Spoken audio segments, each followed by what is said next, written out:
इसको हम मिलकर पढ़ेंगे। ఇది మనం కలిసి చదువుదాం. और मैं तुमसे कहता हूँ यहाँ वह है जो मंदिर से भी नीचे पड़ा है। इसके साथ एक और संदर्भ पढ़ेंगे। దీంతో పాటు ఇంకొక సందర్భాన్ని మనం చదువుతాము. दूसरा इतिहास, రెండవ దినవృత్తాంతములు, सेकंड क्रॉनिकल्स రెండవ దినవృత్తాంతములు चैप्टर 3, మూడవ అధ్యాయం.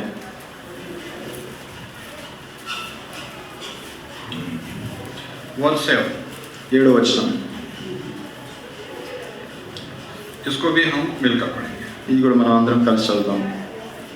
और उसने भवन को अर्थात उसके गढ़ियों, डेवड़ियों, भीतों, किवाड़ों को सोने से बनवाया और भीतों पर खुद खींचे।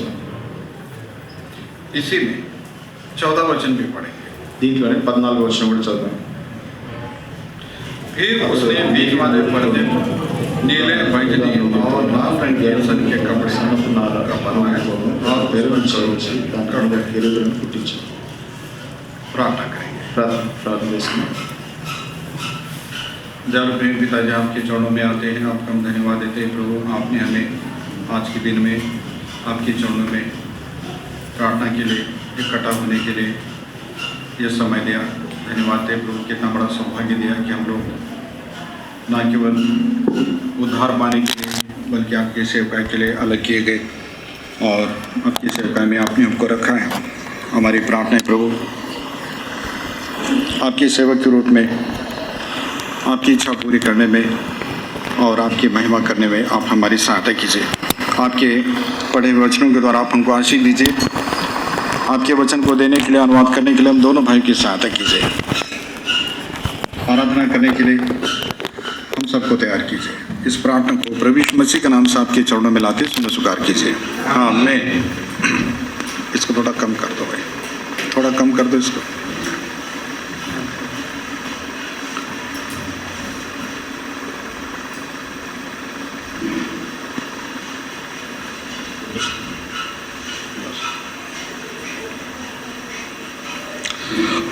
मत्ती 12 अध्याय के 6 वचन में हम पढ़ते हैं, यहाँ वह है जो मंदिर से भी बड़ा है, ये बात प्रभु यीशु मसीह ने कहा। మత్తయి సువార్త 12వ అధ్యాయం 6వ వచనంలో చదువుతాము, దేవాలయం కంటే గొప్పవాడు ఇక్కడ ఉన్నాడని ప్రభు యేసుక్రీస్తు వారు చెప్తా ఉంటున్నారు. परमेश्वर का जो मंदिर जो यरूशलेम में बनाया गया था वो बहुत ही भव्य मंदिर था। దేవుని యొక్క మందిరం యెరూషలేములో ఏదైతే కట్టబడిందో అది ఎంతో గొప్ప మందిరం. और प्रभु यीशु मसीह मनुष्य के रूप में वहाँ पर उपस्थित थे। ప్రభు యేసుక్రీస్తు వారు మనుష్య రీతిగా అక్కడ ఉంటున్నారు. और लोग प्रभु यीशु मसीह के मतलब उस व्यक्तित्व को और उनके बारे में उनकी महानता को नहीं जानते थे। ప్రభు యేసుక్రీస్తు వారి యొక్క వ్యక్తిత్వాన్ని ఆయన విషయం వారు ఎరగరు. उसकी महानता को नहीं जानते, ఆయన యొక్క గొప్పతనాన్ని వారు ఎరగలేదు. और प्रभु यीशु मसीह अपने शिष्यों से बात कर रहे हैं कि यहाँ वह है जो मंदिर से भी बड़ा है। ప్రభు యేసుక్రీస్తు వారు ఆ సమయంలో వారి శిష్యులతో మాట్లాడుతూ ఉన్నారు, దేవాలయం కంటే గొప్పవాడు ఇక్కడ ఉన్నాడు అని. ये बात हमको जानने की जरूरत है कि प्रभु यीशु मसीह सचमुच में कितना बड़ा है। ఈ విషయాన్ని మనం ఎరగవలసినట్టు వారమై ఉంటున్నాము. ఈ ప్రభు యేసుక్రీస్తు వారు ఎంత గొప్పవారై ఉంటున్నారు అనేది. थोड़ा सा अच्छा करके उत्साहित इसमें बोलो, डल करके फ्लैट मत बोलो है। किसी भी व्यक्ति को उसकी महानता को जानने के बाद ही हमारे हृदय में उसके प्रति एक सम्मान की भावना जागृत होती है। ఒక వ్యక్తిని మనం ఎరగాలంటే వారి యొక్క विनोद तुम ट्रांसलेशन करते ना हमेशा?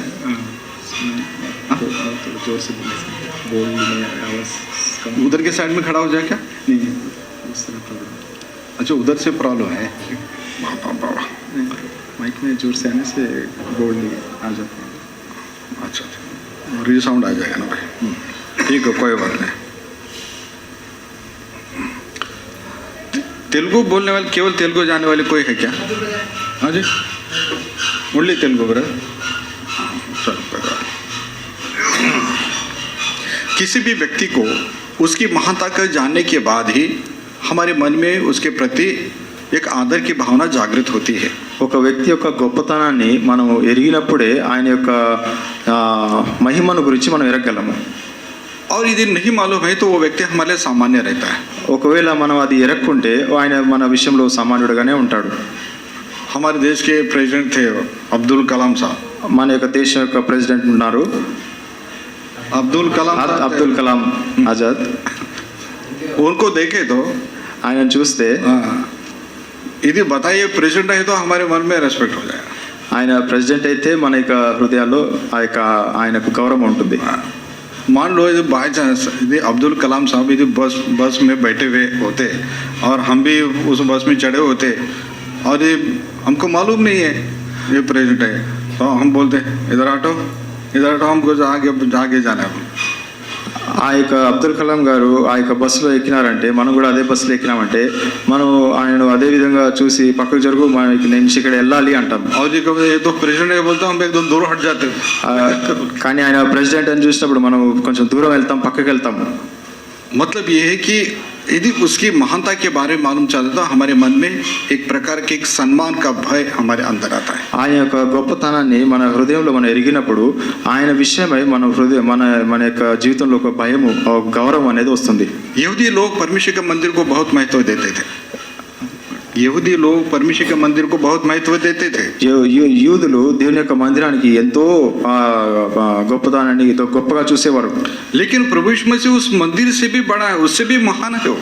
కానీ ప్రభువైన యేసుక్రీస్తు వారు ఆ మందిరానికంటే ఎంతో గొప్పవాడు అంటున్నాడు. और जब हम प्रभु की उस महानता को जानने लगते हैं या जान जाते हैं तभी हम प्रभु के प्रति एक तरह से आदर के मतलब आदर में झुक जाते हैं और उसकी महिमा करने लगते हैं। అదే విధంగా మనం ప్రభువైన యేసుక్రీస్తు వారి యొక్క గొప్పతనాన్ని ఎరిగినప్పుడే ఆ యొక్క గౌరవంతో భయంతో మనం ఆయన ఎదుట సాష్టాంగ ప్రణాళికగా ఉంటాం. प्रभु के शिष्यों को ये सौभाग्य मिला कि वो प्रभु के साथ रहे। ప్రభు యొక్క శిష్యులకు ఆ యొక్క భాగ్యం దొరికింది, ఆయనతో పాటు ఉండే భాగ్యం. और इसलिए प्रभु यीशु मसीह ने उनसे कहा भी धन्य है तुम्हारी आंखें जो देखती है, धन्य है तुम्हारे कान जो सुनते हैं। అందుకే ప్రభువైన యేసుక్రీస్తు వారు అన్నారు, చూచేటువంటి మీ కన్నులు, వినేటువంటి మీ చెవులు ఎంతో ధన్యములైనవి అని. प्रभु का दास यूहन्ना अपनी पत्री में कहता है कि हमने उसको अपने आंखों से देखा। యోహాన్ ఆయన యొక్క పత్రికలు రాసి ఉంటున్నాడు, దేవుని యొక్క శిష్యుడు, ప్రభు యొక్క శిష్యుడు, మీ కన్నులు ధన్యములైనవి అని. और हमने उसको ध्यान से देखा, మేము ధ్యానంతో చూసాము అని. और हमने उसको छू कर देखा, ఆయనను స్పర్శించి ఎరిగినామని. मतलब बहुत ही क्लोजली प्रभु के साथ रहकर उन्होंने अनुभव किया. ఎంతో దగ్గరగా సన్నిహితంగా వాళ్ళు ఆయనను ఎరిగి ఉంటున్నారు. एक बार जब नाव में जा रहे थे और तूफान आया था और प्रभु ने उस तूफान को डांट करके उसको शांत कर दिया. ఒకసారి ఆ యొక్క పడవలో వెళ్తున్నప్పుడు ఆ యొక్క తుఫాన్ వచ్చినప్పుడు ఆయన ప్రభువైన యేసుక్రీస్తు ఆ యొక్క తుఫాన్ను గద్దించి దాన్ని నిమలించినారు. और शिष्य बोलने लगे ये व्यक्ति है कौन? వారు అన్నారు అప్పుడు ఈ వ్యక్తి ఎవరు అని. मतलब इसकी आज्ञा ये समुद्र और आंधी और हवा पानी भी उसकी आज्ञाओं को मानते हैं. ఇదేంటిది, ఈ సముద్రము, ఈ గాలి, తుఫాను కూడా ఆయన యొక్క వాక్కును వింటూ ఉంటున్నది. और इस तरह से वो प्रभु यीशु मसीह को जितने समय तक वो साथ में रहे, प्रभु यीशु मसीह को देखते रहे, अनुभव करते रहे. ఎంత సమయము వారు ఆయనతో పాటు ఉన్నారు, ఆయనను చూస్తూ ఉన్నారు, ఆయనను ఎరుగుతూ ఉంటున్నారు. तो इस तरह से प्रभु के मतलब उन शिष्यों की तरफ प्रभु ने भी हमको उसकी सेवकाई में बुलाया है. ఆయన యొక్క శిష్యుల వల్లే మనల్ని కూడా ప్రభు తన సేవ కొరకే పిలిచి ఉంటున్నాడు. और हम प्रभु के सेवक होने के कारण प्रभु के हम समीप रहकर प्रतिदिन उसको अनुभव करते जाते हैं. దేవుని యొక్క సేవకులముగా, ఆయన శిష్యులముగా మనము ఆయనకు దగ్గరగా ప్రతి దినము ఇంకా దగ్గర అవుతూ వెళ్ళాలి. मतलब ये है जैसे प्रभु का दास पौलुस कहता है कि मैं उसको और अधिक मैं जानना चाहता हूँ. ప్రభు యొక్క దాసుడు పౌలు గారు అంటున్నట్టు, నేను ప్రభువును ఇంకా ఎక్కువగా ఎరగాలనుకుంటున్నాను. और वो कहता है कि मैं अपने प्रभु की पहचान के कारण से, उसके पहचान की उत्तमता के कारण से मैंने सब वस्तुओं को कूड़ा और कर्कट समझता हूँ. ఆయన యొక్క ఆ యొక్క గొప్పతనాన్ని ఎరుగుతూ నేను నా యొక్క జీవితంలో సమస్తాన్ని ఆ పెంటతో సమానంగా ఎంచుకుంటున్నాను అన్నాడు. मतलब ये कि प्रभु की महानता को जानने के बाद तब समझ में आने लगा कि ये संसार की सारी चीजें मतलब उसके सामने कुछ भी नहीं है. ప్రభుని ఎరిగిన తర్వాత ఈ లోక సంబంధమైనటువంటి అన్ని పెంటతో సమానం, నాకు ఏమాత్రం ఎన్నదగినవి కావు అన్నాడు ఆయన. उद्धार पाने के बाद और प्रभु के सेवका में बुलाने के बाद भी प्रभु को एक दिन में या कुछ समय में हम नहीं जान सकते हैं. రక్షింపబడిన తర్వాత దేవుని సేవకు వచ్చిన తర్వాత కూడా మనం ప్రభువును ఒక దినంలో ఏ మాత్రం మనం ఎరుగుతూ వెళ్ళము. हमें उसके पहचान में बढ़ते जाना है ఆయన యొక్క ఆయన ఎరిగే విషయంలో ప్రతి దినము పెరుగుతూ వెళ్ళాలి. और जब जैसे जैसे हम उसकी महानता को समझते जाएंगे वैसे वैसे हमारे मन में उसके प्रति एक आदर, उसके लिए एक भक्ति हमारे अंदर बढ़ती जाएगी. ఏ విధంగా మనము ఆయనను ఎదుగుతూ వెళ్తామో అప్పుడే మనం ఆయన విషయమైన భయము గౌరవం మన హృదయంలో పెరుగుతూ వెళ్తాం. मतलब हमारी सेवा ये नहीं कि उसमें जो पढ़ा है बस उसको सुन लिया और फिर उसको बोल दिया. మన పని ఇది కాదు, అది చదివినాము విన్నాము చెప్పేసినాము అనేది కాదు. हमने पढ़ा है और हमने उसको समझा है, अनुभव किया है और हम उसको बता रहे हैं. మనం చదివినాము, అర్థం చేసుకున్నాము, దాన్ని అనుభవించినాము, ఆ తర్వాత మనం చెప్పినాము. मतलब इस तरह से प्रभु के दासों की सेवकाई होती है. ఈ విధంగా దేవుని యొక్క దాసుల యొక్క సేవ ఉంటుంది. जैसे कि हम एक विषय पर जो मनन कर रहे हैं यहाँ पर, वो है जो मंदिर से भी बड़ा है, मतलब वो मंदिर से महान है. ఈ యొక్క మందిరం విషయం మనం ఇక్కడ ధ్యానిస్తూ ఉంటాము. ఆయన దేవాలయం కంటే గొప్పవాడు. परमेश्वर के वचन में मंदिर के बारे में हम पढ़ते सुलेमान के समय में जो मंदिर बनाया गया, సొలొమోను యొక్క సమయంలో దేవుని యొక్క మందిరం గురించి మనం దేవుని యొక్క వాక్యంలో మనం చదువుతాము. उस मंदिर में जो कुछ जो बनाया गया है उसका हर चीज का एक आत्मिक मतलब होता है. ఆ యొక్క మందిరంలో ఏవైతే వస్తువులు చేసినారో ప్రతి దానికి ఆత్మీయ అర్థమైనటువంటిది ఉంటున్నది. जैसे पवित्र स्थान में जो मूसा के समय में जो पवित्र स्थान जो बनाया गया, हर चीज जो बनाएगी उसका एक आत्मिक मतलब है. మోషే యొక్క సమయంలో ఆ యొక్క పరిశుద్ధ స్థలంలో చేయబడిన ప్రతి వస్తువు విషయమై ఆత్మీయ అర్థం అనేటువంటిది ఉంటున్నది. अब यहाँ पर सुलेमान के समय में जो मंदिर बनाया गया है, సొలొమోను సమయంలో చేయబడినటువంటి మందిరము, और उसके आकार के बारे में जो तीसरे अध्याय में हम पढ़ते हैं, 3వ అధ్యాయంలో దాని యొక్క రూపం విషయం మనం చదువుతాము. और उसके बाद हम अंदर लिखते हैं, वहाँ पर पढ़ते हैं कि 7वें वचन में उसने भवन को उसकी कड़ियों, डेवड़ियों, भीतों, किवाड़ों को सोने से मढ़वाया. ఆ యొక్క 7వ వచనం చదువుతాము. మందిరపు దూలములను, స్తంభములను, గోడలను, తలుపులను బంగారుతో పొదిగించి, और लिखा है कि भीतों के ऊपर उसने करूब खुदवाए. ఆ యొక్క గోడల మీద కెరూబులను చెక్కించెను. मतलब अब जैसे दीवारों में, अब इधर तो वचन लिखे हैं हम लोग, ఇక్కడ మనం గోడల మీద వాక్యం రాసి ఉంటున్నాము. सुलेमान के मंदिर में क्या किया, मतलब दीवारों के ऊपर करूब मतलब जिसको चेरुबीम बोलते हैं हम लोग, जो परमेश्वर के दूत होते हैं. సొలొమోను యొక్క మందిరంలో ఆ యొక్క గోడల మీద ఆ యొక్క కెరూబులను చెక్కి ఉంటున్నారు. అవి దేవుని యొక్క మందిరంలో కెరూబులు అని పిలుస్తారు. और बीच में जो पर्दा था, जो परम पवित्र स्थान को और पवित्र स्थान को अलग करता था, 14 वचन में पढ़ते, उस बीच वाले पर्दे को भी उसके ऊपर उसने करूब मढ़वाया बोलकर लिखा है. ఆ యొక్క మధ్యలో ఉన్నటువంటి ఆ యొక్క తెరను, పరిశుద్ధ స్థలం, అతి పరిశుద్ధ స్థలాన్ని వేరుపరిచే ఆ యొక్క తెర, అది కూడా దాని మీద కూడా ఆ యొక్క కెరూబులను ఆయన చిత్రించి ఉంటున్నాడు. मतलब जैसे परमेश्वर के मंदिर में जाते हैं तो वहाँ पर सामने जो पवित्र स्थान में जो पर्दा दिखाई देता है, तो उसके ऊपर क्या दिखाई देता है, కరూబ్ దిఖాయి దేతా హై. ఏ విధంగా అయితే మనం మందిరంలో ప్రవేశిస్తామో పరిశుద్ధ స్థలంలో ఆ యొక్క తెర మనకు మొట్టమొదటి కనబడుతుంది. ఆ యొక్క తెర మీద ఆ యొక్క కెరూబులు మనకు కనబడతాయి. ये करूब क्या है, ये परमेश्वर के दूत है. ఈ యొక్క కెరూబులు దేవుని యొక్క దూతలై ఉంటున్నారు. जैसे चेरुबीम और सराफीम, जिसको हिंदी में सराफ बोलते हैं, वो परमेश्वर की दूत है. ఈ యొక్క కెరూబులు, సెరూబులు అని మనం చదువుతాము. ఇవి దేవుని యొక్క దూతలై ఉంటున్నాయి. परमेश्वर के वचन में उसके दूतों के बारे में हम बहुत जगह पर पढ़ते हैं. దేవుని యొక్క దూతల విషయమే అనేక చోట్ల మనం చదువుతాము. और परमेश्वर के वे दूत जो जैसे हम पढ़ते हैं, जिब्राइल नाम का दूत है जो परमेश्वर का संदेश देने वाला दूत है. గబ్రియేల్ దూత గురించి మనం చదువుతాము దేవుని యొక్క వాక్యంలో. దేవుని యొక్క సందేశాన్ని అవి తీసుకొని వెళ్తాయి. और जो मिकाएल है वो परमेश्वर के लोगों की रक्षा के लिए खड़ा होने वाला दूत है. మికాయేలు గురించి మనం చదువుతాము. ఆ యొక్క దేవుని యొక్క దూత, ఆయన దేవుని యొక్క బిడ్డలను రక్షించేదానికి ఆయన నిలబడేటువంటి వాడుగా ఉంటున్నాడు. और परमेश्वर के दूत जो परमेश्वर की आराधना करने वाले भी दूत है. దేవుణ్ణి ఆరాధించేటువంటి దూతలు కూడా ఉంటున్నవి. लूसीफर भी एक समय में परमेश्वर की आराधना करने वाला स्वर्गदूत था. లూసిఫర్ కూడా ఒక సమయంలో దేవుని ఆరాధించేటువంటి దేవుని యొక్క దూత. और उसके साथ जो और दूत थे जिनकी वो अगुवाई करता था कि परमेश्वर की मतलब किस तरह से आराधना करना है. ఇంకా వేరే దూతలు కూడా ఉంటున్నారు. వారందరినీ కూడా ఏ విధంగా దేవుని ఆరాధించాలో వాటిని కూడా మనం చూస్తూ ఉంటున్నాం. और मतलब ये है कि इतना बड़ा सौभाग्य है, लूसीफर को इतना बड़ा सौभाग्य मिला था कि परमेश्वर के करीब उसकी संगति में रहकर उसकी समीपता में रहकर वो परमेश्वर की बड़ाई करे। ఆ యొక్క లూసిఫర్కి ఎంత భాగ్యం దొరికిందంటే దేవునికి దగ్గరగా ఉండి సన్నిహితంగా ఉండి దేవుని ఆరాధించేటువంటి భాగ్యం ఆ యొక్క దూతకు దొరికింది. मतलब परमेश्वर ने उसको इतना गाने का ये टैलेंट दिया था, परमेश्वर ने उसको बजाने का टैलेंट दिया था, और उसकी क्वायर, दूतों की क्वायर इस तरह से निरंतर वो परमेश्वर की स्तुति करते थे। ఆ యొక్క దూతకు లూసిఫర్కు దేవుడు వాయిద్యాలు వాయించేది, పాటలు పాడే ఆ యొక్క తలాంతును ఇచ్చాడు. అంతేకాకుండా తన యొక్క గుంపంతటితో ఆ యొక్క వాయిద్యాలతో దేవుని మహిమపరిచే భాగ్యం దొరికింది. उसके पाप के कारण से वो और उसके साथ के दूत उस मतलब उस अधिकार से जो उनको मिला था उसे वंचित किए गए. కానీ తన యొక్క జీవితంలో పాపము ఎప్పుడైతే కనబడిందో ఆ తర్వాత ఆ యొక్క సేవ నుంచి అక్కడి నుంచి దేవుడు తీసేసినాడు. परमेश्वर के सेवक लोग, परमेश्वर के दास जो सेवकाई करने वाले लोग हैं, परमेश्वर का वचन उनको भी अपने दूतों की तरह देखता है. దేవుని యొక్క సేవ చేసే మనకు కూడా, దేవుని యొక్క సేవకులకు కూడా దేవుని యొక్క వాక్యము అదే విధంగా మనల్ని కూడా చూడనై ఉంటున్నది. मतलब हम भी परमेश्वर के दूत हैं. మనం కూడా దేవుని దూతలముగా. आपने जो प्रकाश वाक्य की जो 7 मंडलियां हैं उनके बारे में हमने पढ़ा, हम उसको जानते भी हैं. దేవుని యొక్క ప్రకటన గ్రంథంలో 7 సంఘాల గురించి మనం చదువుతాము, మనకు తెలుసు.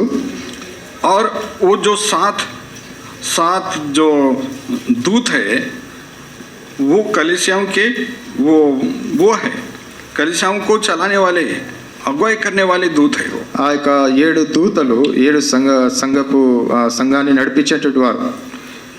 पहला अध्याय रेवल्यूशन चैप्टर 1 वर्स 20. ప్రకటన 1వ అధ్యాయము 20వ వచనము. अर्थात उन 7 तारों का भेद जिन्हें तूने मेरे दाहिने हाथ में देखा था, और उन 7 सोने की दीवटों का भेद, वे 7 तारे 7 कलीसियाओं के दूत हैं, और वे 7 दीवट 7 कलीसियाएं हैं. నా కుడి చేతిలో నీవు చూచిన 7 నక్షత్రములను కూర్చిన మర్మమును, ఆ 7 సువర్ణ దీపస్తంభముల సంగతి రాయము. ఆ 7 నక్షత్రములు 7 సంఘములకు దూతలు, ఆ 7 దీపస్తంభములు 7 సంఘములు. अब आगे जब हम पढ़ते हैं एक एक कलीसिया को जो संदेश दिया जा रहा है, जैसे पहले दूसरे अध्याय के पहले वचन में पढ़ते हैं, इफिसुस की कलीसिया के दूत को ये लिख. దీని తర్వాత ఒక్కొక్క సంఘానికి ఆ యొక్క రాయబడిన మాటలు మనం చదువుతాము. దాంట్లో మొట్టమొదటిగా ఎఫెసస్ సంఘపు దూతకు ఇలాగ రాయము. मतलब कौन है ये दूत, और आगे उसके बारे में बता, तुम्हारी मंडली में ये अच्छाई है, तुम्हारी मंडली में ये कमी है. ఆ యొక్క సంఘంలో రాయబడుతూ ఉంటున్నది, ఎఫెసులో ఉన్నటువంటి మీ మధ్యలో ఇవి మంచివి, ఇవి చెడు పనులు జరుగుతూ ఉంటున్నవి అని రాయబడుతూ ఉంటున్నది. और ये भी कहा जा रहा है कि जहाँ पर गलतियां हैं वहाँ पर मन फिराओ बोलकर बताया जा रहा है. ఎక్కడైతే ఆ యొక్క తప్పిదములు కనుగొంటున్నా ఉండవో అక్కడ మీరు మార్మన్స్ పొందాలి అని చెప్తా ఉంటున్నాడు. मतलब ये एंजिल है, एंजिल इंग्लिश में लिखा है, एंजिल परमेश्वर का दूत है. ఈ యొక్క దూతగా ఉంటున్నది, దేవుని యొక్క దూతగా పిలుస్తూ ఉంటున్నారు. मतलब हम कौन है? परमेश्वर के दूत. మనం ఎవరము? దేవుని యొక్క దూతలమైంటున్నాము.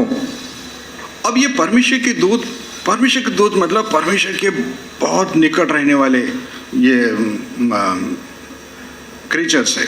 దేవుని యొక్క దూతలు అనగా దేవునికి దగ్గరగా ఉండేటువంటి వారు. और परमेश्वर ने अपने दूतों को बनाया है उसकी महिमा करे. దేవుడు తన దూతలను తన మహిమ కొరకై సృజించుకున్నాడు. सृष्टि की उत्पत्ति से पहले ही परमेश्वर के दूत ही परमेश्वर की आराधना किया करते थे. ఈ యొక్క సృష్టిని సృష్టించడానికి ముందే దేవుని యొక్క దూతలను ఆయన చేసి ఉంటున్నాడు. जब आप और मैं पैदा नहीं हुए थे, जब दुनिया की सृष्टि नहीं हुई थी, परमेश्वर के दूत उसकी आराधना करते थे.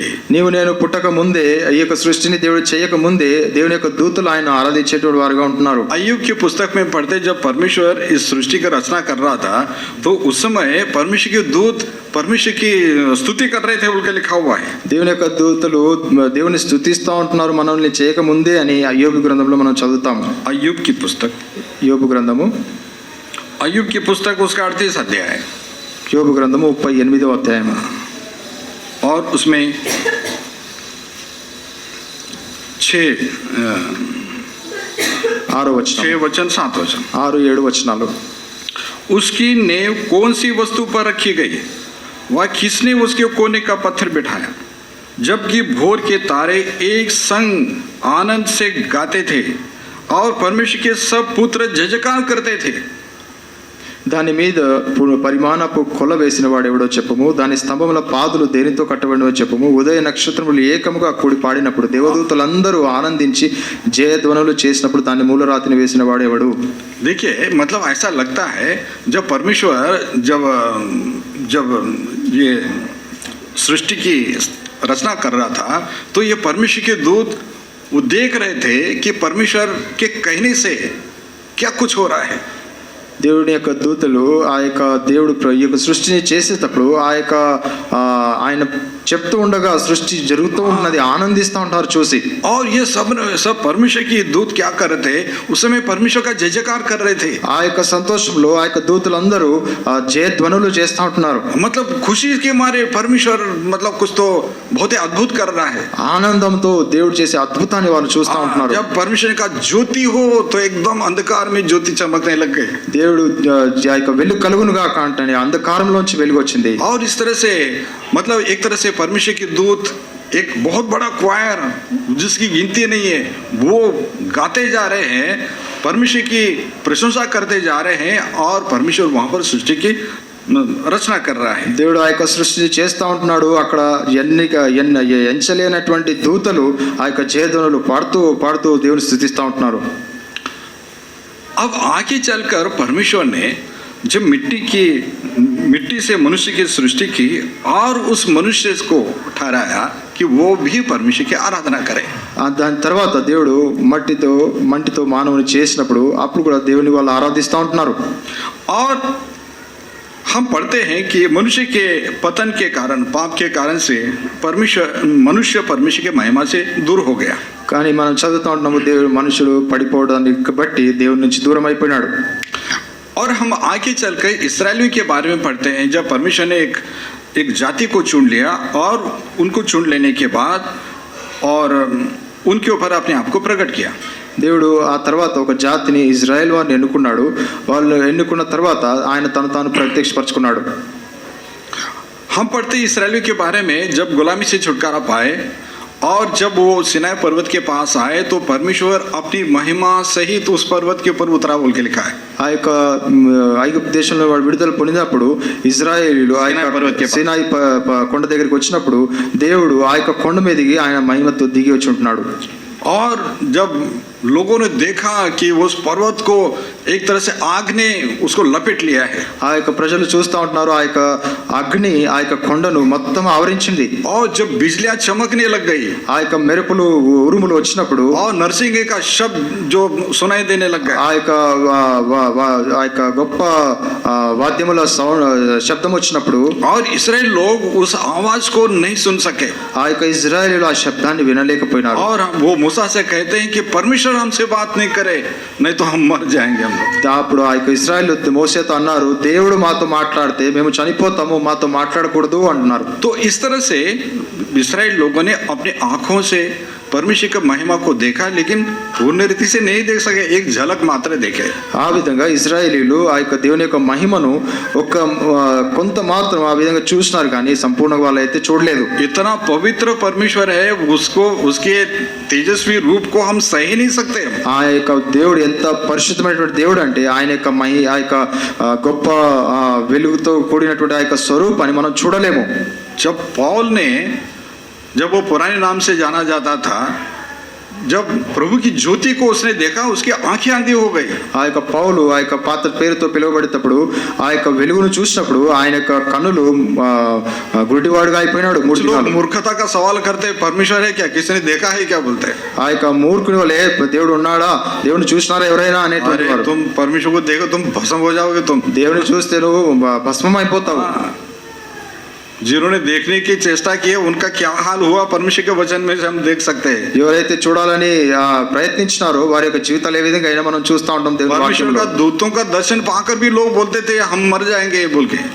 దేవుని చూసేటువంటి వారు ఆ యొక్క దర్శనం పొందిన వారు మేము చచ్చిపోతాము అన్నారు దేవుని యొక్క వాక్యంలో. मानो और उसके पत्नी ने जब स्वर्गदूत को देखा और बोले हम मर जाएंगे क्योंकि हमने परमेश्वर को देखा है. మనం ఆ యొక్క అతని భార్య దేవుని చూసినప్పుడు ఆ యొక్క దూతను చూసినప్పుడు మేము చచ్చిపోతాము అన్నారు. उसके परमेश्वर को छोड़ो उसके दूत को भी नहीं देख सकते। దేవుని వదిలేయండి, ఆ యొక్క దూతను కూడా చూడలేకపోయినారు. प्रभु यीशु मसीह जब पुनरुत्थित हुए, लिखा हुआ है कि वो स्वर्गदूत ने उस पत्थर को लुढ़काया और उसके ऊपर बैठ गया।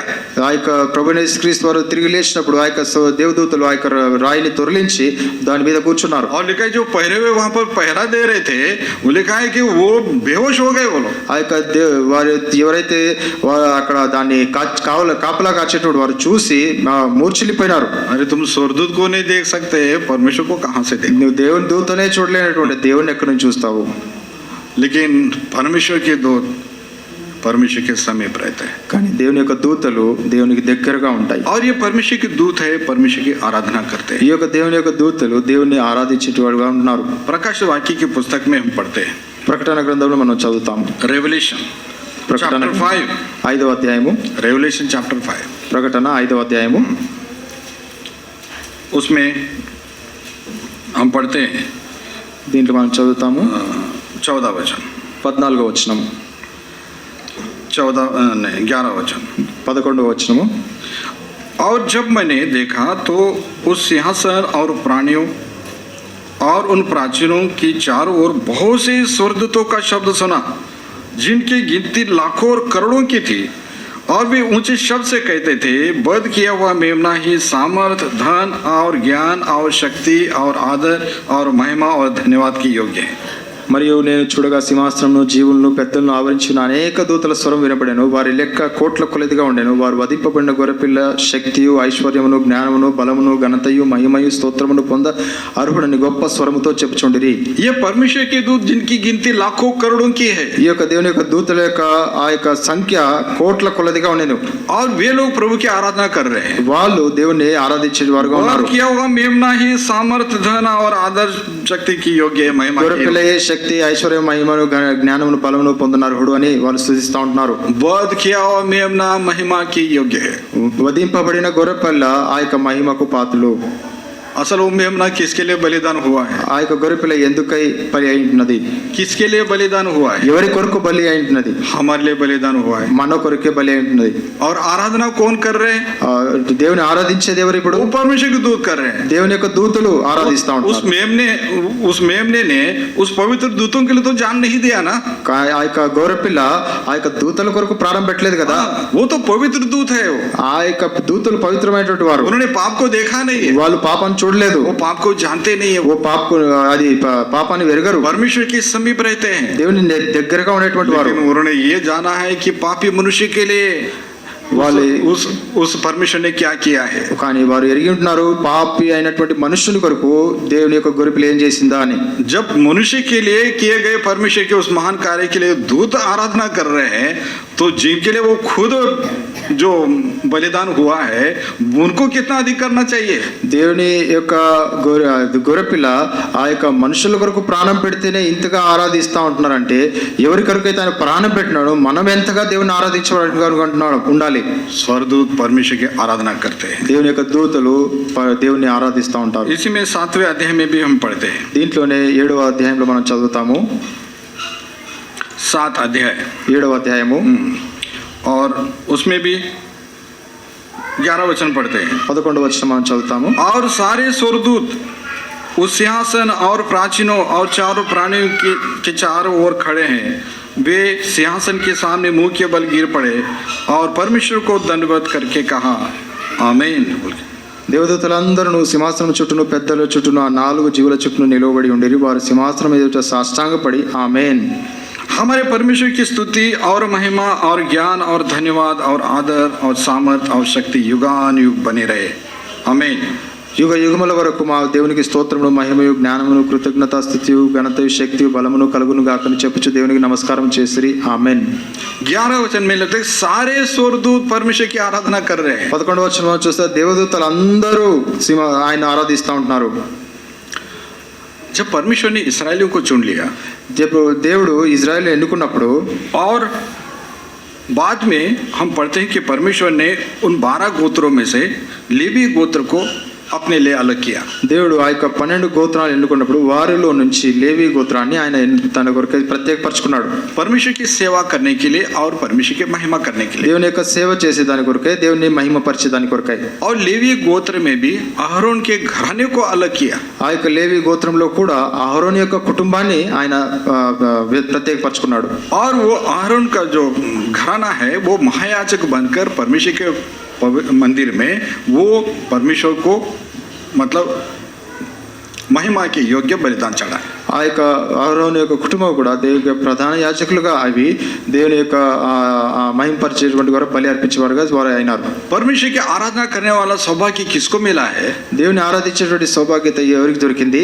अहरोन और उसके घराने को मिला है। అహరోనుకు ఆయన యొక్క కుటుంబానికి దొరికింది. परमेश्वर ने कहा तुमको तुम्हारे घराने को छोड़कर यदि कोई भी समीप आए तो उसको मार डालना। నీ యొక్క కుటుంబాన్ని వదిలేసి ఎవరి దగ్గరికి వచ్చినా నేను చంపేస్తానన్నాడు దేవుడు. मतलब ये कि मैं जो बलिदान जो स्वीकार करूंगा तुम्हारे हाथ से करूंगा बस। ఏ బలిదానాన్ని నేను స్వీకరిస్తానంటది నీ చేతుల ద్వారా స్వీకరిస్తాను. वचन में पढ़ते हैं कि मैं याजकपन की सेवकाई तुमको दान करता हूँ। నేను యాజకునిగా అవి నీ కొరకు ఈ సేవను దానముగా ఇస్తున్నాను. कुछ लोग गवाही देते हैं प्रभु ने हमको बुलाया और इस तरह से बताते हैं वो प्रभु ने इस समय बात किया फिर मैंने नहीं माना, फिर बाद में फलाने समय पर बात किया फिर मैं नहीं माना और ऐसा करके फिर बाद में मैंने मान लिया। मैं ऐसा बताता है वो इतना इम्पोर्टेंट था और प्रभु उसके पीछे पढ़ के नहीं आ जाओ तुम सेवा में, आ जाओ तुम सेवा में बोलकर उसको लेकर आया। కొంతమంది సాక్షులు చెప్తా ఉంటారు, నేను నన్ను దేవుడు పిలిచినాడు ఆ తర్వాత నేను రాలేదు, తిరిగి పిలిచినాడు నేను రాలేదు, మూడోసారి పిలిచినాడు అప్పుడు నేను వచ్చినాను. ఆ విధంగా చెప్తా ఉంటారు. ఏ విధంగా చెప్తారంటే నేను చాలా ఇంపార్టెంట్, నా వెనక దేవుడు పడి నన్ను పిలిచినాడు సేవ కొరకు అప్పుడు నేను వచ్చినానని చెప్తారు. मुझे से मतलब परमेश्वर को मेरी ही जरूरत थी और इसलिए बार बार मेरे पीछे पड़कर फिर मुझे खींच कर लेकर आया। ఏదో దేవునికి ఎంతో అవసరత మన కొరకు మన వెనకబడి మనల్ని పట్టుకొని మనల్ని తెచ్చుకున్నాడు అన్నట్టు చెప్తారు. प्रिय भाई बहनों, परमेश्वर ने इस सेवकाई हमको दान किया है। ఈ యొక్క ప్రియమైనటువంటి సేవకుల దేవుని యొక్క సేవ మనకు దేవుడు దానముగా ఇచ్చున్నాడు. मतलब ये अहरोन को उसकी किसी योग्यता से नहीं मिला है। అహరోనుకి ఇది తన యొక్క ఏ విధమైన యోగ్యతను బట్టి దొరకలేదు. परमेश्वर ने चाहा और इसलिए उसको चुन लिया है। దేవుడు ఆయన తన యొక్క చిత్తంలో అనుకున్నాడు, ఆయన ఇష్టపడ్డాడు, ఇచ్చాడు. और इसलिए उसको पवित्र याजक बोलते हैं। అందుకే ఆయన పరిశుద్ధుడైన యాజకుడు అని పిలుస్తా और ఉన్నాడు. कितना परमेश्वर ने बताया पवित्र इधर लिखा रहता है होली गॉड इज होली बोल के। ఇక్కడ తల దగ్గర యొక్క పట్టిక రాయబడి ఉంటుంది దేవుడు పరిశుద్ధుడు అని. और इस तरह से God is Holi in the holy place वो पवित्र परमेश्वर की उपस्थिति में रहकर परमेश्वर की आराधना करता है। ఆ యొక్క పరిశుద్ధమైనటువంటి స్థలంలో ఆ యొక్క దేవుడు పరిశుద్ధుడైనటువంటి ఆ యొక్క తల పాగా మీద దాన్ని పెట్టుకొని వాళ్ళు దేవుని సేవ చేసేవారు ఉన్నారు. लेवी लोग उनको भी सौभाग्य है परमेश्वर की आराधना करे। లేవీలైనటువంటి వారికి కూడా దేవుని సేవ చేసేదానికి భాగ్యం దొరికింది. वचन पढ़ते दाऊद के समय में वो लेवी गोत्र में से और वहां पर हम पढ़ते हैं कि आसाफ, हेमान और यदुतुन को उसने ठहराया कि परमेश्वर के मंदिर में गीतों को गाते हुए प्रभु की आराधना करे। దావీదు యొక్క సమయంలో కూడా మనం చూస్తాము లేవీలలో నుంచి ఆ యొక్క ఆసాపు, హేమాను, యెదుతూను అనేటువంటి వారిని ఆ యొక్క పాటలు పాడేదానికి వారిని ఎన్నుకొని అక్కడ నిర్ణయించినారు. और एक बहुत बड़ा क्वायर मतलब एक अपने अपने समय में अपने अपने टीम में अपने अपने टाइम टेबल पर आता था और वो परमेश्वर के मंदिर में स्तुति करते थे। వారు వారి యొక్క సమయాల కొద్ది ఇచ్చిన సమయాల కొద్ది వచ్చి వారు దేవుని ఆరాధించేవారుగా పాటలు పాడేవారుగా ఉంటున్నారు. और आसाफ की संतान वो जो बेटे हैं वो भी अपने बाप के साथ बैठकर खड़े होकर आराधना करते थे। ఆసాపు యొక్క సంతతి వారు కుమారులు తన తండ్రితో కూడా కలిసి వాళ్ళు దేవుని ఆరాధించేవారుగా ఉన్నారు. बहुत ब्यूटीफुल लिखा हुआ है उनके बारे ఎంతో में। సుందరమైనటువంటి విషయాలు అక్కడ రాయబడి ఉన్నాయి వారి గురించి. आसाफ के बेटे अपने पिता के अधीन रहते थे और वो मतलब सेवा करते थे। ఆ ఆసాపు యొక్క కుమారులు తండ్రి యొక్క ఆ యొక్క అధీనంలో ఉండి వారు దేవుని సేవించేవారుగా ఉన్నారు. याजक लोग अपना अलग सेवा करते, लेवी लोग अपना अलग सेवा करते। యాజకులు వారి ఇవ్వబడిన వారి సేవ చేసేవారు, లేవీయులు వారికి ఇవ్వబడిన వారి సేవ వారు చేసేవారు. याजक की सेवकाई में लेवी लोग डिस्टर्ब नहीं करते। యాజకుల యొక్క సేవలో లేవీయులు ఆ యొక్క తల దూర్చేవారు కాదు. वो अपनी सेवा जो सेवा प्रभु ने हमको दिया उसमें वो संतुष्ट है। వారు దేవుడు ఏ సేవ ఇచ్చారో దాంట్లోనే వాళ్ళు తృప్తిగా వారు దేవుని సేవించేవారుగా ఉన్నారు. कभी ऐसा लगा वो कोरह और दातान अभिराम को, कोरह जो लेवी है हमको इधर डेमोक्रेसी होना चाहिए, ये क्या हारून ही क्या वही योग्य है क्या? हम ये नहीं कर सकते कि हम ये महायाजक नहीं बन सकते क्या? అక్కడ ఒకసారి మనం చూస్తాము ఆ యొక్క కోరహు దాతాను అభిరాములు ఏ విధంగా విరోధించినారో మేము లేవీలమని లేవీలు వచ్చి యాజకుల సేవ చేయాలని ప్రయత్నించినారు. कोरहु लेवी है, वो तो लेवी नहीं है दूसरे. కోరా లేవీయుడు వాళ్ళైతే లేవీలు కాదు. और हम देखते हैं कि वहां पर कैसे परमेश्वर का क्रोध प्रकट हुआ. కానీ అక్కడ మనం చూస్తాం దేవుని యొక్క కోపం ఏ విధంగా వచ్చి ఉంటున్నదో. और मूसा कहता भी है कोरह परमेश्वर ने तुमको चुन लिया है लेवी के रूप में सेवा करने के लिए, तुम क्यों मतलब ये बगावत के लिए तुम खड़े हो गए और तुम याजक पद की भी तुम मतलब अभिलाषा कर रहे हो. ఇక్కడ మోస అన్నాడు కొరహు నిన్ను అయితే దేవుడు ఎన్నుకున్నాడు, లేవినిగా నీకు ఒక పరిచయం ఇచ్చినాడు, ఆ యొక్క సేవను చేయకుండా నువ్వు యాజకుల యొక్క సేవను ఎందుకు ఆశిస్తా ఉంటున్నావు అని. मतलब ये है कि परमेश्वर ने उसके मंदिर में सेवका के लिए हमको चुना है और हमको जो आदर दिया है ताकि आप और मैं पूरी भक्ति में आदर के साथ हम परमेश्वर की महिमा करें. మనల్ని దేవుడు ఎన్నుకున్నాడు, ఆ విధంగా మనకు ఆయన తన యొక్క సేవను దానంగా ఇచ్చాడంటే మనము ఎంతో భయముతో భక్తితో దేవుని ఆరాధించాలనే. कुछ लोग प्रभु की सेवकाई के लिए बुलाए लेकिन उसकी वैल्यू नहीं जानते हो. కొంతమంది దేవుని యొక్క సేవకు దేవుడు పిలిచినాడు కానీ దాని యొక్క ఆ యొక్క మూల్యాన్ని వారు గ్రహించలేదు. जैसे हम आरोन के 2 बेटों के बारे में पढ़ते हैं. ఆరోన్ యొక్క ఇద్దరు కుమారుల గురించి మనం చదువుతాము. जो नादाब और अबीहू बोल के लिखा हुआ है. నాదాబు అబీహుల గురించి మనం చదువుతాము. वो 4 बेटे हैं आरोन के, लेकिन ये 2 बेटों के बारे में लिखा है कि वो परमेश्वर के मंदिर में घुसे और ऐसा इस तरह से उन्होंने धूप जलाया जो वचन के अनुसार परमेश्वर ने उनको आज्ञा दिया ही नहीं था. వారు దేవుని యొక్క మందిరంలో దూరిపోయి దేవుడు ఏ విధంగా చెప్పలేదు ఆ విధంగా ఆ యొక్క దేవుని ఆరాధించడానికి ఆ యొక్క ధూపాన్ని చెల్లించిన ఆయనకు చెల్లించినారు. సందర్భ को पढ़ेंगे. ఆ సందర్భాన్ని చదువుతాము. लेविटिकस లేవి కాండము 10 अध्याय 10వ అధ్యాయం. उसमें एक वचन पढ़ेंगे. మొదటి వచనము 1 और 2 वचन. మొదటి 2 వచనాలు. जब नादाब और अबीहू नामक हारून के 2 पुत्रों ने अपना धूपदान लिया और उनमें आग भरी और उनमें धूप डालकर उस ऊपरी आग की जिसकी आज्ञा यहोवा ने नहीं दी थी यहोवा के सम्मुख आरती दी, तब यहोवा के सम्मुख से आग निकलकर उन दोनों को भस्म कर दिया और वे यहोवा के सामने मर गए. అహరోను కుమారులైన నాదాబు అబీహులు తమ తమ ధూపార్తులను తీసుకొని వాటిలో నిప్పులుంచి వాటి మీద ధూపద్రవ్యము వేసి యెహోవా తమకు ఆజ్ఞాపింపని వేరొక అగ్ని ఆయన సన్నిధికి తేగా యెహోవా సన్నిధి నుండి అగ్ని బయలుదేరి వారిని కాల్చివేసిన వారు యెహోవా సన్నిధిని మృతి పొందిరి. अब यहाँ पर ये नादाब और अबीहू ये बहुत ही केयरलेसली, बहुत ही लापरवाही के साथ, बहुत ही कैजुअल रीति से सेवा कर रहे हैं लोग. ఈ యొక్క నాదాబు అబీహులు అక్కడ ఎంతో నిర్లక్ష్యంగా ఏదో సాధారణంగా దేవుని యొక్క సేవను చేసేసినారు. हम पढ़ते हैं कि जैसे उन्होंने धूपदान में वो बाहर से मतलब दूसरी आग लेकर आके उसमें आग में जो धूप डाल करके उसका धुआं करने लगे तो उसी में से आग निकल कर उनके शरीर में लग गया और दोनों के दोनों जलकर भस्म हो गए. మనం ఇక్కడ చూస్తాం ఆ యొక్క నిప్పులు ఉంచిన వాటి మీద అన్య అగ్ని తెచ్చి దాంట్లో వాళ్ళు ధూపద్రవ్యం వేసి దేవునికి అర్పించినప్పుడు దాంట్లో నుంచి అగ్ని బయలుదేరి వచ్చి వారిని కాల్చి వేసింది. मतलब उन्होंने सोचा है कि परमेश्वर मंदिर में धूप जलाने का क्या, उसको धुआं करने का, इधर उधर फैलाने का है. వారు అనుకున్నారు ఏదో అగ్ని పెట్టేసి నిప్పు పెట్టేసి ఆ యొక్క పొగను తెచ్చి ఇటు అటు తిప్పేస్తే అయిపోయింది అనుకున్నారు. हाँ, मतलब ये तुम परमेश्वर की सेवा कर रहे हो या किसी अपने मन मर्जी से करने के लिए आए हो तुम? మీరు దేవుని యొక్క సేవను చేస్తూ ఉంటున్నారా లేక ఏదో మన ఇష్టానుసారంగా చేసేదానికి వచ్చినామా? तीसरे वचन में पढ़ते तब मूसा ने हारून से कहा यह वही बात है जिसे यहोवा ने कहा था जो मेरे समीप आए अवश्य है कि वह मुझे पवित्र जाने और सारी जनता के सामने मेरी महिमा करे. और हारून चुप रहा. అప్పుడు 3వ వచనంలో మోషే అహరోనుతో ఇట్లను యెహోవా చెప్పిన మాట ఇది, నా ఎదుట నుండి వారి యందు నేను నన్ను పరిశుద్ధపరచుకొందును, ప్రజలందరి ఎదుట నన్ను మహిమపరచుకొందును. అహరోను మౌనంగా ఉండగా. हारून चुप रहा मतलब उसके बेटों ने गलती किया, वो कुछ बोलने के लिए मुंह नहीं है उसको. అహరోను ఎందుకు మౌనంగా ఉన్నాడంటే వారి యొక్క కుమారులు తప్పు చేస్తారు కాబట్టి ఆయన మౌనంగా ఉన్నాడు. हम जो प्रभु के दास लोग हैं, हम जो प्रभु के दासियां हैं, మనం దేవుని యొక్క దాసులముగా దాస్యులముగా परमेश्वर की सेवकाएं हल्के दिल से नहीं लेना है, क्योंकि जिस परमेश्वर की सेवा करते वो पवित्र परमेश्वर है। దేవుని యొక్క సేవను ఎంతో సాధారణంగా మనం తీసుకోకూడదు, ఎందుకంటే ఆయన దేవుడు ఎంతో పరిశుద్ధుడైనటువంటి దేవుడు. पहली बात हमको जानने की जरूरत है कि परमेश्वर ने हमें लेवी गोत्र की तरह, अहरोन के घराने की तरह उसकी सेवकाई के लिए हमको अलग किया है। మొట్టమొదటిగా మనం గ్రహించవలసిన విషయము, లేవీల వల్లే యాజకుల వల్లే మనల్ని ఆ యొక్క అహరోను యొక్క కుటుంబీకుల వల్లే మనల్ని దేవుడు తన కొరకే ప్రత్యేకపరచుకున్నాడు.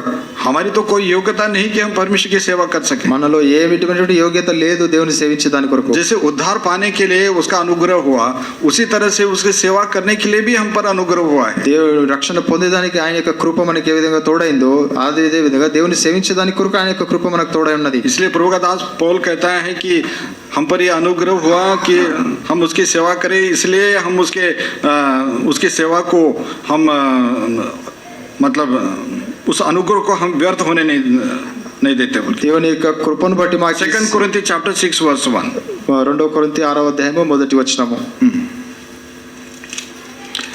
2 Corinthians chapter 6 verse 1. కాగా మేము ఆయనతోడి పనివారమై మీరు పొందిన దేవుని కృపను వ్యర్థము చేసుకొనవద్దు మిమ్మును వేడుకొనుచున్నాము. हाँ, मतलब परमेश्वर ने हमको ये अनुग्रह दिया है और उसके सहकर्मी बनकर उसकी सेवकाई के लिए हमको चुना है।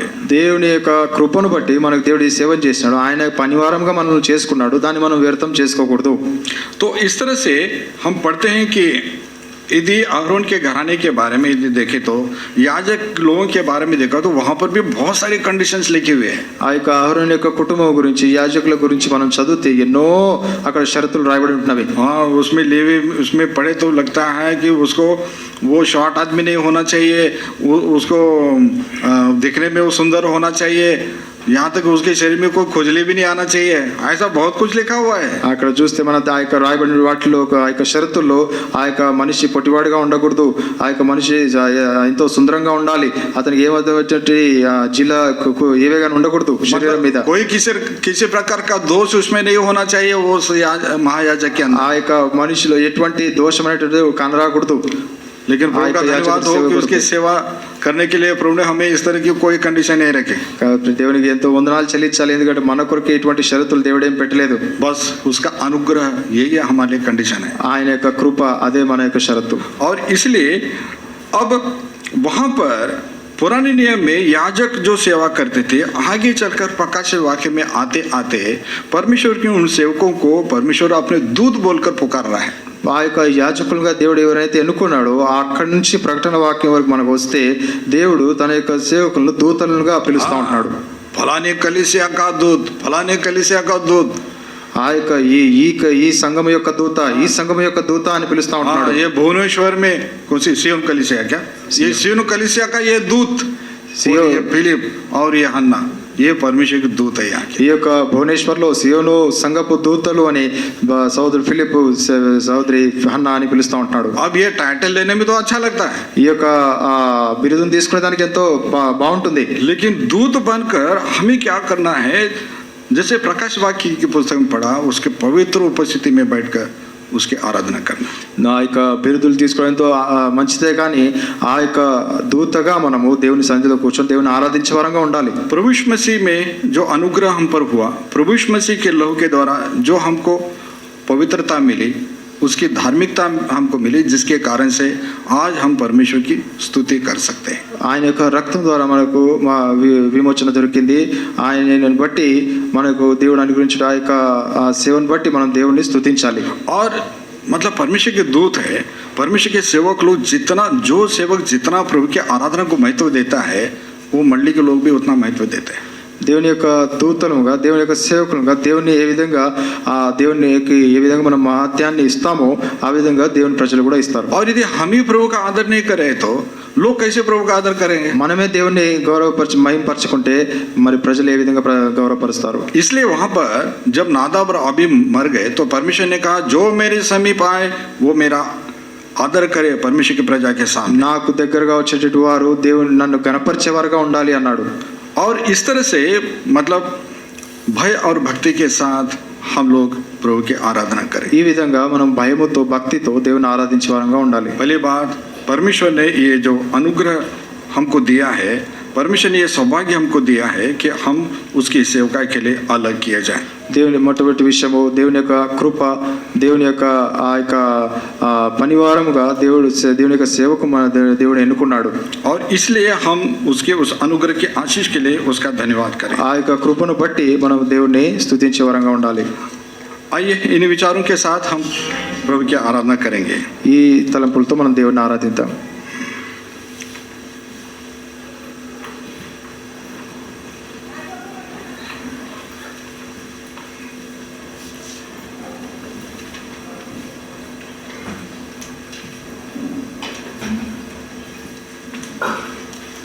హలో, మనం ఆరాధనలోకి వెళ్దాం. ఆమె ఉపాసన కొరివ